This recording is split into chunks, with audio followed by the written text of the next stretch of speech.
जय मां विंध्यवासिनी, हर हर महादेव। आप सभी का स्वागत है हमारे यूट्यूब परिवार में। भैरव जी की उपासना, भैरव जी की सेवा, भैरव जी का स्पर्श अगर घर में हम भैरव जी का श्री विग्रह स्थापित किए हैं, करना चाहिए या नहीं करना चाहिए यह पहले बता चुके हैं। अभी का विषय है कि अगर उनके स्थापना किए हैं तो क्या कोई महिला साधिका भैरव जी का स्पर्श कर सकती हैं अथवा नहीं कर सकती हैं।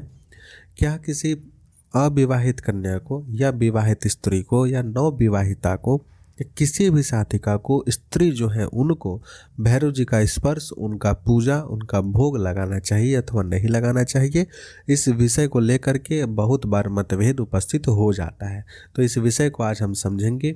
उससे पहले आप सभी से निवेदन है कि कृपया चैनल को सब्सक्राइब कर लीजिए, वीडियो को लाइक कीजिए। आपके कोई प्रश्न हो तो कमेंट कर सकते हैं, तथा वीडियो के डिस्क्रिप्शन में टेलीग्राम ग्रुप का लिंक दिया है, इंस्टाग्राम का लिंक दिया है, आप वहां हमारे साथ हमारे ग्रुप में जुड़ जाइए। आरंभ करते हैं कि भैरव जी का सेवा पूजा स्त्रियों के द्वारा किया जा सकता है अथवा नहीं। पहला प्रश्न यह कि स्त्रियों के द्वारा भैरव जी की पूजा करने की मनाही क्यों और कहाँ दी गई है, किस लिए दी गई है। भैरव जी का स्वरूप एक नहीं आने के, जानकारी कम होने के कारण और मध्यकालीन समय में जब मुस्लिम शासकों के द्वारा अनेकों बार आक्रमण किया गया और बहुत बार उनका पराजय हुआ, तब उनके द्वारा आप देखिएगा कि बहुत सारे मंदिरों को तोड़ा गया। बहुत बार यहाँ भ्रम फैलाया गया है कि स्त्रियों को इन शक्तियों की पूजा नहीं करनी चाहिए, पुरुषों को इन चीज़ों का सेवन करने से, इस प्रकार के कार्य करने से शक्तियाँ सिद्ध होती है। यह जो भ्रांतियाँ फैलाई गई हैं इन लोगों के द्वारा फैलाई गई है। आप पहले विषय को समझने का प्रयास कीजिए। भैरव जी का स्वरूप कभी भी एक स्वरूप नहीं है। शिवलिंग का स्पर्श भी स्त्रियों को मना किया गया है। कौन से शिवलिंग का स्पर्श मना किया गया है यह जानना चाहिए। प्रत्येक शिवलिंग का स्पर्श करने की मनाही नहीं है। आप अगर नर्मदेश्वर की स्थापना करके पूजन करते हैं तो स्त्री स्पर्श कर सकती है, पार्थिव शिवलिंग का स्पर्श कर सकती है, स्फटिक के रत्नों का जो शिवलिंग होता है उनका स्पर्श कर सकती है। इन सब के अतिरिक्त कोई पाषाण लिंग हो तो उनका स्पर्श करने से मनाही है, उनका स्पर्श करने के लिए मना किया गया है। ठीक उसी प्रकार से भैरव जी का पूजन करने के समय में जो बाल स्वरूप है और जो बटुक स्वरूप है उनको स्पर्श करने से मनाही नहीं है, लेकिन जो काल स्वरूप है, जो उग्र स्वरूप है, उनको स्पर्श करने से मना किया गया है। और वैसे भी आप कहीं पर भी अपने घर का पूजन कर रहे हो या बाहर का पूजन कर रहे हो, आप स्त्री हो या पुरुष हो, आप इस चीज़ को तो सबसे पहले जान लीजिए कि अगर आप द्विज हैं यानी कि आप यज्ञोपवीत धारण करने वाले हैं और आप नहीं करते हैं धारण, आपने नहीं किया है धारण, तो बाहर तो वैसे भी शिवलिंग के सिवाय बाकी सारे विग्रहों को स्पर्श करने की मनाही है। साथ ही यह भी आप जान लीजिए, आप स्त्री हो या पुरुष किसी भी अन्य मंदिर में जाते हैं, किसी भी बाहर के मंदिर में जाते हैं, तो वहाँ के देवी देवताओं के विग्रहों को स्पर्श करने की सख्त मनाही होती, नहीं करनी चाहिए स्पर्श। वहाँ के जो पुजारी हो उनके हाथ से पूजा करवाना चाहिए, आपको और हमको नहीं स्पर्श करना चाहिए। हम कितने भी बड़े साधक हो, आप कितने भी बड़े पुजारी हो, किसी भी मंदिर के विग्रह को केवल शिवलिंग को छोड़ करके, शिव परिवार को छोड़ करके, शिवलिंग के पास जो शिव परिवार स्थापित है उनको छोड़ करके अन्य विग्रहों को स्पर्श करने की सख्त मनाही है, हमें नहीं करना चाहिए। इसके अनेकों अनेक कारण होते हैं। दूसरी बात, अगर शिव परिवार के साथ में, शिव मंदिर में शिव परिवार के साथ में अगर भैरव जी की स्थापना है, वीरभद्र की स्थापना है, तो वहाँ पर आप भले उनको भोग इत्यादि लगाइए, लेकिन अगर शिव परिवार के बाहर उनका स्थापना किया गया है तो फिर भैरव जी का स्पर्श या वीरभद्र का स्पर्श नहीं करना चाहिए, चाहे आप पुरुष हो या स्त्री हो।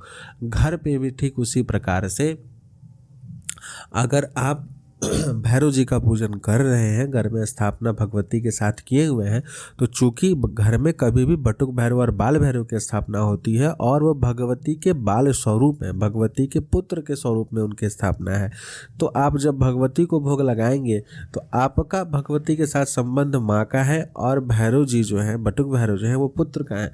तो वहाँ पे कहीं ना कहीं आप स्त्री जो है वह भ्रात स्वरूप में, भाई के स्वरूप में हो जाते हैं भैरव जी वहाँ पे। और एक भाई को कभी भी स्पर्श करने की मनाही कोई शास्त्र नहीं देता है।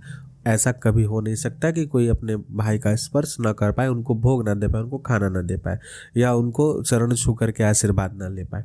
तो आप निश्चिंत होकर के घर में स्थापित किए गए पाट बटुक भैरव, बाल भैरव के स्वरूप को स्पर्श कर सकती हैं।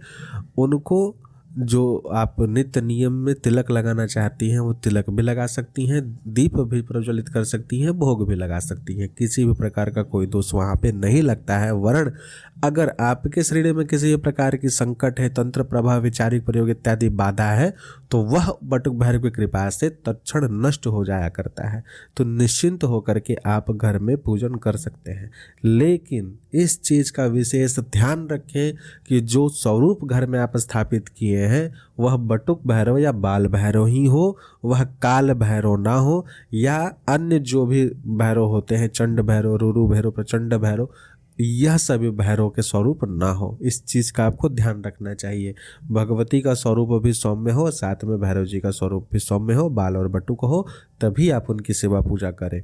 और वैसे भी अगर काल भैरव के स्वरूप की स्थापना घर पे करते हैं तो वो पूरे तरीके से तंत्रोक्त विधान में चला जाता है। फिर वहाँ पर आप दीक्षित हैं तो ही उनकी सेवा पूजा कर सकते हैं, चाहे स्त्री हो आप पुरुष, अगर पूर्ण रूप से आप कर रहे हैं तो, सामान्य में नहीं। और वैसे घर में काल भैरव के स्वरूप की या काल भैरव की यंत्र इत्यादि की स्थापना ऐसी नहीं करनी चाहिए। हर चीज़ की अपनी तंत्र में या ऐसे भी सामान्य मर्यादा है, उनके मर्यादा के विपरीत जाकर के नहीं कार्य करना है। तो घर में इस प्रकार से हम सेवा पूजा भैरव जी की कर सकते हैं। स्त्रियां बिल्कुल कर सकती हैं, किसी भी प्रकार का कोई दोष नहीं लगता है इस स्वरूप की उपासना करने से।